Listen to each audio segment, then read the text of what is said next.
Shalom, Kohulo Yahweh, Bahashim, Yahushai, Bahashim, Rahahakadash.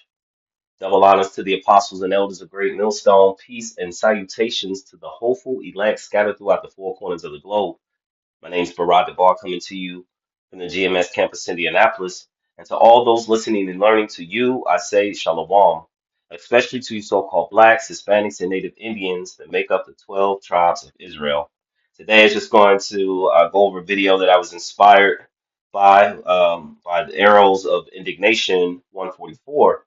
And as you can see on the screen, it says Esau knows it's over for Babylon, which is aka America. It says, and the glory days are gone. So I'm gonna play this video and just give a few scriptures that have come to mind, and hopefully it is edifying, uplifting of some sort to the body. So let's begin.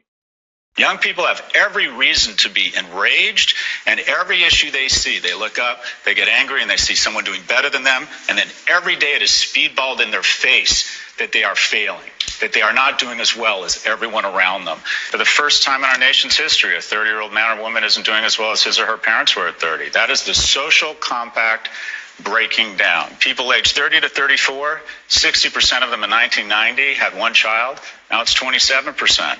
People are opting out of America. They're not optimistic about it. They're not having kids. They look up, they see wealth, exceptional wealth across my generation and people in certain industries, and they are really struggling. Their purchasing power is going down, and the incumbents create artificial scarcity on campus. The incumbents who already have a degree see their degree go up in value. We get very concerned with housing and traffic once we own a housing. Housing permits are sequestered from young people. Housing prices have gone from 290 to 420 in the last 4 years. So a young person, a house, stocks that I don't own skyrocket in value. Let's have COVID relief and flush the markets and take assets way up, because if 1 million people dying would be bad, it would be tragic if I got less wealthy. And we're doing it on their credit card. We have lost the script. Our kids are more anxious, they're more depressed, they're more obese, they're more addicted, and we have made a purposeful decision to let this happen by ensuring that people around this table stay wealthy at the cost of young people. All right, so as you can see, um, there's a lot going on in a place called Babylon, aka America. But I'm gonna just pull out a few scriptures and maybe a few other come to mind. Again, let's just get right into it. This is the book of Luke, chapter 16, verse 8. It says, "And the Lord commended the unjust steward because he had done wisely." It says, "For the children of this world, okay, are in their generation wiser than the children of light." So the children of this world, which is Esau, Edom, so-called white man, they are wiser than the children of light. And the children of light would be the children of Israel, mainly in this case, two-thirds of the children of Israel um, who are void of the knowledge, wisdom, and understanding of Yahweh, Bashim Yahushai. And so they see that there is a breaking down. That means Esau, Edom, because this is their kingdom. They see that there is a breaking down of their rulership, and that the times before the children always did better than their parents. And they, like he said, this is a time where the children are doing far worse than their parents. And so that's to show you that a lot is gone. There's with America, a lot's going on, and a lot is gone. This is the book of Ecclesiastes, chapter 12, verse 3. It says, in the day when the keepers of the house shall tremble, and the strong men shall bow down themselves, that is the top elite of the world. You know, of course, all their government forces and services, they, when it comes to economics and housing and everything across the board, these high elites see that their kingdom is falling. Okay, and so it says, and the grinders cease because they are few, and you have the grinders, which is dealing with the workforce. See that there is less and less jobs, and even if there were any jobs, they're not jobs that would that really sustain a true life, you know. So you have just many even just was talking with the brother Nathan, and he was saying that he sees how in the industry the hours where they were working 60 70 hours or more a week, you know, that you can, you know, they were working 60 hours a week, we'll just say that. They see that that has fallen, you know, to like 4 hours a week and maybe less in some workforces. And so, with that being the case, you know the jobs are few, the grinding has ceased. You have a lot of store closures that are happening all around, and it says, "And those that look out of the windows be darkened." So people are looking out and they don't see a future. They see that the future is what they say bleak. Let's get this word bleak. See if I spell it right. Their future is bleak.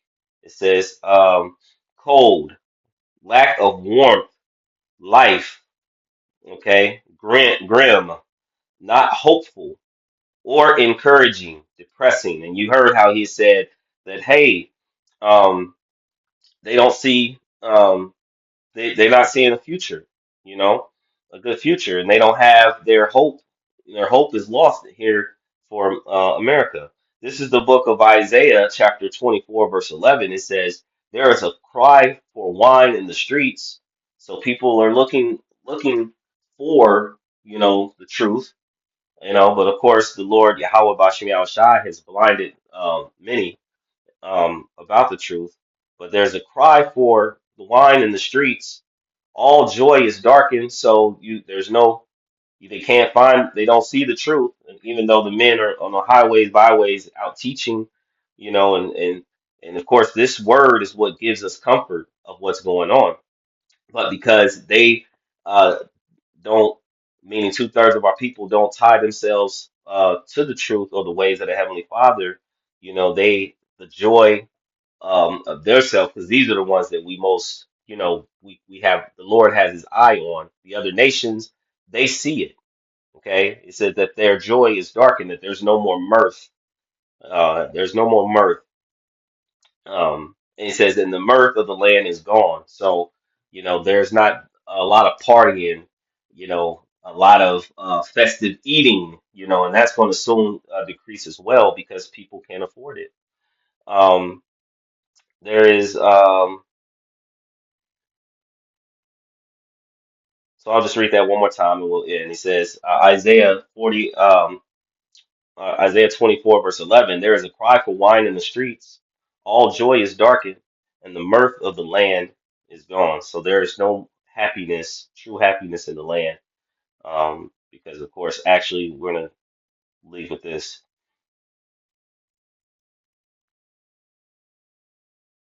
This is the book of Ecclesiastes, chapter 25, verse, or Sirach, Salakia, 25, verse 7. It says, "There be 9 things which I have judged in my heart to be happy, and the 10th I will utter with my tongue." So this would be an elect's man mindset in these days and time.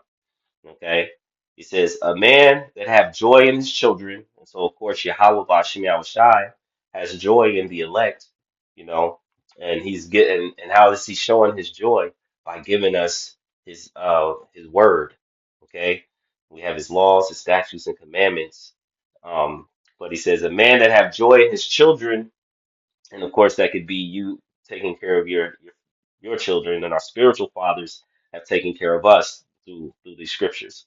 He says, "And he that liveth to see the fall of his enemy." And so it's happy for the elect to be able to be in this time, to have this knowledge, wisdom, and understanding, and to then see the fall of the very ones that afflicted thee. So I hope this lesson is edifying into the body. Before I end, I'd like to give all praise, honor, and glory to Yahweh, Bahashem, Yahweh Shai, Bahashem, Rahahakadash. Double honors to the apostles and elders of Great Millstone. Peace and salutations to the hopeful elect scattered throughout the four corners of the globe. Until next time, to all those listening and learning, to you, I say, Shalom.